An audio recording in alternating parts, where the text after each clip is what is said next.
Hi friends, ಚೆನ್ನಾಗಿದ್ದೀರಾ? ಏನಿಲ್ಲ, ಹಂಗೆ ಸುಮ್ಮನೆ ಒಂದು ತಲೆಗೊಂದು ನೆನಪಾಯಿತು ಹಳೆಯದು. ಹಿಂದೆ ಒಂದು 86, 90ಯಲ್ಲಿ ಹುಟ್ಟಿದವ್ರಿಗೆ ಇದೆಲ್ಲ ಗೊತ್ತಿರುತ್ತೆ, ಕಣ್ಣಲ್ಲಿ ನೋಡಿರ್ತೀರಿ. ಇದು ಸತ್ಯ, ನಾನು ಹೇಳೋದು ಸುಳ್ಳಲ್ಲ.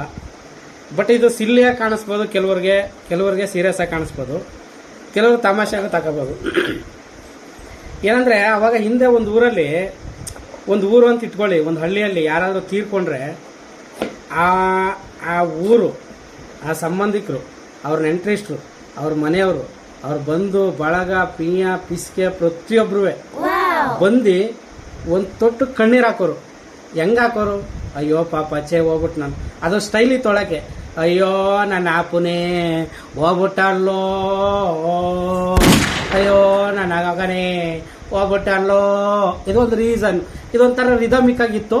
ಆ ಸತ್ತ ಆತ್ಮಕ್ಕೂ ಒಂಥರ ನೆಮ್ಮದಿ ಇರೋದು. ಪಾಪ ನಾನು ಇಷ್ಟು ಬೇಗ ಸಾಯ್ಬಾರ್ದಿತ್ತೇನೋ ಕಣೋ ಅಂತ ಸೈಡಲ್ಲಿ ಇತ್ಕೊಂಡು ಅದು ಕಣ್ಣೀರು ಹಾಕೋದೇನೋ ಆತ್ಮ. ಆ ಥರ ಇತ್ತು. ಅದೊಂದು 86ಇಂದ ಒಂದು 90 ತನಕ, 95 ಇಲ್ಲಿ ತನಕ ಹಂಗೆ ಇತ್ತು. ಬತ್ತಾ ಅದು ಎಲ್ಲಿಗೆ ಬಂದು ನಿಂತದ್ದು ಇವಾಗ ಅಂದರೆ ಇವಾಗ ಆ ಸತ್ತವ್ರ ಮನೇಲಿ ಸಂಬಂಧಿಕರು ಇರಲಿ, ಊರಿನವ್ರು ಇರಲಿ, ಬಂಧು ಬಳಗ ಇರಲಿ, ಮನೆಯವ್ರು ಇರಲಿ, ಅವರ ಸಂಬಂಧಪಟ್ಟವ್ರೆ ನೆಟ್ಟ ಕಣ್ಣೀರು ಹಾಕಲ್ಲ.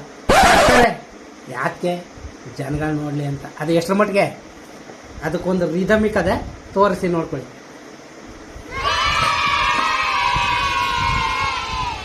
ಇದ್ರ ಮೇಲೆ ಒಂದು ತೊಟ್ಟು ಏನು ಬರೋದಿಲ್ಲ, ಕಣ್ಣೀರು ಬರ್ತದೋ ಇಲ್ವೋ ದೇವ್ರೊಬ್ಬನೇ ಬಲ್ಲ.